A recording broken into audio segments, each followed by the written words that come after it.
So there were some changes to the state and local tax cap out there. So the SALT deduction, and starting in 2018 as part of the 2017 Tax Cuts and Jobs Act, and starting in 2018, individuals were and are still limited to $10,000 for a state and local tax deduction on their individual return. Well, starting in 2025, that cap has been increased to $40,000. Now that's a temporary increase because it's going to run for a few years, and then it will sunset after 12/31/2029, and it will revert back to $10,000.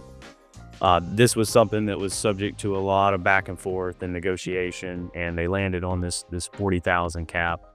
The increase is good, but it does phase out for incomes over 500,000. It starts to phase out. Yeah, and just to make that point clear, when he says phasing out, it's going to phase back down to the $10,000 cap. It's not going to go to zero for those making over 500,000. Yeah. But yeah, this was definitely one of the probably most debated provisions in the bill.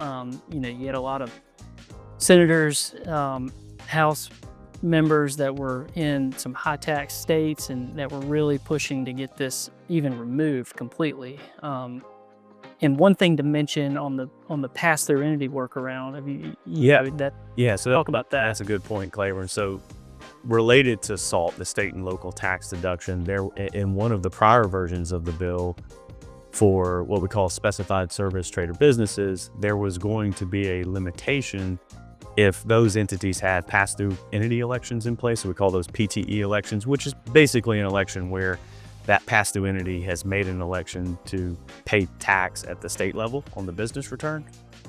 There's no changes to any of that planning. That was stripped out of the final version of the bill. Great news and a big win. So PTE planning is still very much in play and still good planning. Absolutely. And I think that's just big to talk about just because it did get so much attention there for a little while. But the good news is really the only SALT change is this. So that's good.